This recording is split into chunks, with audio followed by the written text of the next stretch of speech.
आज हम आपको इंजीनियरिंग ड्राइंग में प्रयुक्त उपकरण के बारे में बताने जा रहे हैं।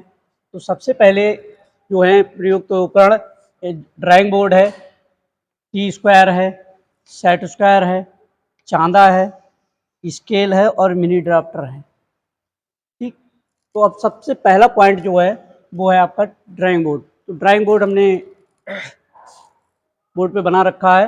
तो इसका क्या काम होता है ड्राइंग बोर्ड का? अब ड्राइंग बोर्ड कहाँ पे प्रयोग किया जाता है, कौन कौन से पार्ट होते हैं, कौन सी धातु का ये बना होता है, इसके बारे में हम आपको आज बताएंगे। तो जो ड्राइंग बोर्ड है ये ओक की लकड़ी का बना होता है। ओक और जैतून की लकड़ी का बना होता है।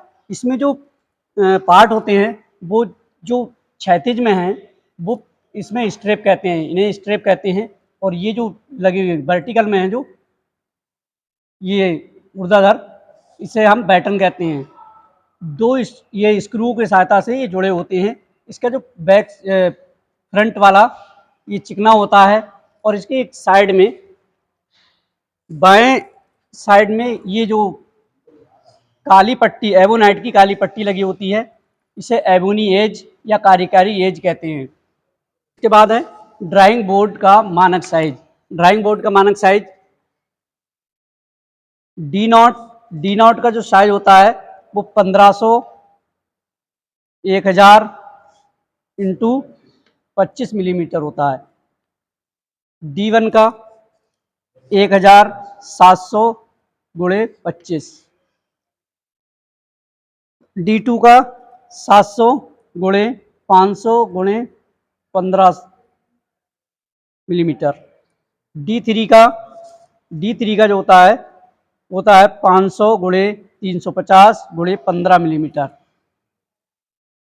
इसका प्रयोग ड्राइंग को बनाने के लिए किया जाता है। ड्राइंग बोर्ड का प्रयोग ड्राइंग को बनाने के लिए किया जाता है। सभी पार्टों की जानकारी आपको मिल गई। इसका जो साइज है मैंने आपको बताया। और इसके बाद बात करते हैं टी स्क्वायर की। टी स्क्वायर का कार्य क्या होता है? टी स्क्वायर का कार्य होता है क्षैतिज रेखाएं खींचने के लिए। क्षैतिज रेखाएं खींचने के लिए ड्राइंग टी स्क्वायर का प्रयोग किया जाता है। टी स्क्वायर में दो पार्ट होते हैं। एक पार्ट होता है स्टॉक, जिसे हम शीट्स भी कहते हैं, और दूसरा पार्ट होता है ब्लेड, जिसे हम पटल भी कहते हैं। और इसके बाद ये जो दोनों पार्ट एक दूसरे पे 90 डिग्री के कोण पर जुड़े होते हैं स्क्रू की सहायता से। इसके एक सिरे पर ये काली पट्टी होती है, इसे एबोनाइट की काली पट्टी कहते हैं। एबोनाइट की काली पट्टी, ये इसे कार्यकारी एज भी कहते हैं। कार्यकारी एज भी कहते हैं इसे। इसकी जो लंबाई है इसके ब्लेड से ली जाती है। इसके ब्लेड से ली जाती है, टी स्क्वायर के ब्लेड से ली जाती है इसकी लंबाई। अब बात करते हैं टी स्क्वायर का मानक साइज। टी स्क्वायर का मानक साइज क्या होता है? टी नॉट का जो साइज होता है वो 1500 मिलीमीटर होता है। T1 का जो मानक साइज होता है वो होता है 1000, T2 का 700 और T3 का 500। ठीक है, ये सागौन की लकड़ी का बना होता है।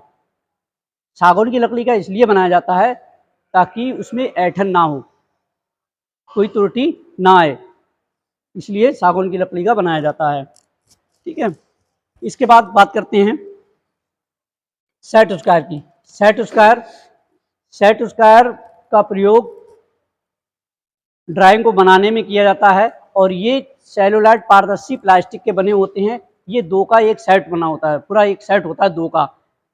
त्रिभुजाकार आकृति में ये होते हैं, त्रिभुजाकार आकृति में होते हैं। इसके एक सेट जो होता है वो, इसका जो कोण होता है ये 45 और 90 अंश का होता है।